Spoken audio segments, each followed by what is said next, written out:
ഒരു ഇത്തിരി സമയം നിങ്ങൾ എനിക്ക് തരണം. സുരേന്ദ്രൻ ഇവിടെ ഒരുപാട് കാര്യങ്ങൾ പറഞ്ഞിട്ടുണ്ട്. ശ്രീ സുരേന്ദ്രൻ പറയുന്നത് കല്ലുവെച്ച നുണയാണ്. എനിക്ക് അങ്ങനെ പറയേണ്ടി വരുന്നതിൽ ഖേദമുണ്ട്. സുരേന്ദ്രൻ ഇങ്ങനെ അടിസ്ഥാനരഹിതമായ കാര്യങ്ങൾ പറയരുത്, തെറ്റിദ്ധാരണാജനകമായ കാര്യങ്ങൾ പറയരുത്. ഒന്ന് ഫസൽ വധത്തിൽ ഇപ്പൊ സുരേന്ദ്രൻ ഇപ്പൊ സത്യം എന്തായി എന്നൊക്കെ ചോദിക്കുന്ന കേട്ടാൽ എന്താ തോന്നുക? ആ കേസ് കോടതി ശിക്ഷിച്ചു എന്നല്ലേ തോന്നുക? എന്റെ സുരേന്ദ്രൻ, ആ കേസ് നടന്നുകൊണ്ടിരിക്കുകയല്ലേ കോടതിയിൽ. സൂര്യ തേജസ്സോടെ കാരായി രാജനും ചന്ദ്രശേഖരനും കണ്ണൂരിൽ വരും.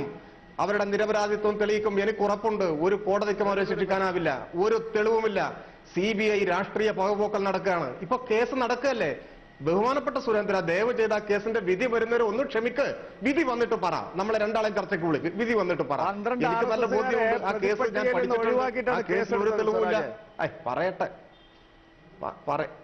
പറയട്ടെ കേസിന്റെ വിധി പറഞ്ഞ സുരേന്ദ്ര, അങ്ങനെ ഇടപെടല്ലേ പ്ലീസ്, ദയവായിട്ട് ഇടപെടല്ലേ. ഞാൻ ഒന്നും പറഞ്ഞിട്ടില്ലല്ലോ. ഞാൻ നിങ്ങൾ പറഞ്ഞപ്പോ ഒന്നും പറഞ്ഞിട്ടില്ലല്ലോ. ഞാൻ കേൾക്കല്ലേ ചെയ്തേ. ആ യോജിപ്പുണ്ടായിട്ടല്ലോ. അതാണ് ഫസൽ കേസിന്റെ കഥ. 2, P. ജയരാജന്റെ മകന് 2 കൈ തികച്ചുകൊണ്ട്, ഒരു സംശയവും വേണ്ട. പിന്നെ പാർട്ടി ഗ്രാമങ്ങളെ കുറിച്ച് നിങ്ങൾ പറഞ്ഞു. പാർട്ടി ഗ്രാമങ്ങളെ കുറിച്ചൊക്കെ ഇപ്പൊ പറഞ്ഞ ആര് വിശ്വസിക്കാൻ? ഈ ഏഷ്യാനെറ്റിന്റെ തന്നെ ഒരു മുൻ ജേർണലിസ്റ്റ് അടുത്ത കാലത്ത് ഈ പറയപ്പെട്ട പാർട്ടി ഗ്രാമങ്ങളിലൂടെ എല്ലാം സന്ദർശിച്ച് മാതൃഭൂമി ആഴ്ചപ്പതിപ്പിൽ ഒരു ലേഖനം എഴുതിയിരുന്നു ഈ പച്ച കള്ളത്തെ കുറിച്ച്.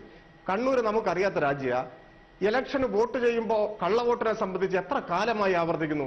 അതിന്റെ ഭാഗമായിട്ട് ഇപ്പൊ കേന്ദ്ര സേനയല്ലേ വരുന്നത്.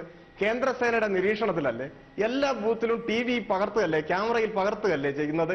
നിങ്ങൾ ജയിക്കുമ്പോ, കോൺഗ്രസ് ജയിക്കുമ്പോ പ്രശ്നമില്ല, നമ്മൾ ജയിക്കുമ്പോ പ്രശ്നം. ഈ കളവൊക്കെ നിങ്ങൾ നിർത്തണം. ഞാൻ പറഞ്ഞ കാര്യത്തിൽ നിങ്ങൾ ഒരു മറുപടിയും പറഞ്ഞില്ലല്ലോ. പെറ്റി കേസിൽ പ്രതിയാകാത്ത നാരായണൻ നായരെ വീട്ടിൽ കയറി വെട്ടിക്കൊന്ന് എന്തിനാ കാട്ടാക്കടയിൽ? ITA വിദ്യാർത്ഥി സജിൻ ഷാഹുല് ജീവിതത്തിൽ പോലീസ് സ്റ്റേഷനിൽ കയറാത്തൊരു കുട്ടിയെ നിങ്ങൾ ITയിൽ ബോംബെറിഞ്ഞു കൊന്ന് എന്തിനാ?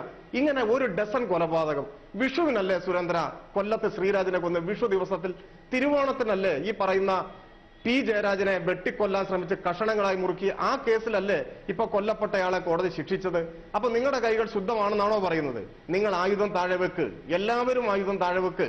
ഇനിയിപ്പോ നമുക്ക് ഈ വിഷയത്തിലേക്ക് വരാം. ഏത് കേസ് CBIക്ക് വിട്ടതുമായി ബന്ധപ്പെട്ട്. CBIക്ക് വിട്ടാൽ എന്താണ് സംഭവിക്കുന്നത്? എന്തിന് ഞങ്ങൾ എതിർക്കുന്നു? ഞങ്ങൾ കുറ്റം ചെയ്തില്ലെങ്കിൽ എന്തിന് പേടിക്കുന്നു? ആര് വേണമെങ്കിലും അന്വേഷിച്ചോട്ടെ. ഇതൊക്കെയല്ലേ നിങ്ങൾ പറയുന്നത്?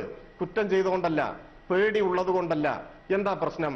CBI വന്നാലും NIA വന്നാലും രാഷ്ട്രീയ വിരോധം കൊണ്ട് വേട്ടയാടലാണ് നടക്കാൻ പോവുക. CBI എന്ന് പറഞ്ഞാൽ എന്താ സാധനം? കേന്ദ്ര ഗവൺമെന്റ് ആരാണോ ഭരിക്കുന്നത് അവരല്ലേ CBIയുടെ ഡയറക്ടറെ തീരുമാനിക്കുന്നത്. ഇതുവരെ കോൺഗ്രസ്, ഇനി നിങ്ങൾ തീരുമാനിക്കുന്ന ഒരു ഉദ്യോഗസ്ഥൻ CBI വരുന്നു. അതിന്റെ പേരിൽ ആളുകളെ ആദ്യമേ പ്രതി ചേർക്കുന്നു. അവർക്ക് വേണ്ടി തെളിവുണ്ടാക്കാൻ പീഡനം നടക്കുന്നു. UAPA ഇട്ടാൽ അനിശ്ചിതകാലത്തേക്ക് ജയിൽ പൂട്ടിയിടാം. ഞാൻ ചോദിക്കട്ടെ, പ്രതികളെ പിടിക്കണമെന്ന ആത്മാർത്ഥമായ ഉദ്ദേശമാണ് നിങ്ങൾക്കുള്ളതെങ്കിൽ CBI വന്നിട്ട് കേരളത്തിൽ തെളിയിച്ച ക്രിമിനൽ കേസുകളുടെ എണ്ണം ഒന്ന് സുരേന്ദ്രൻ പറ.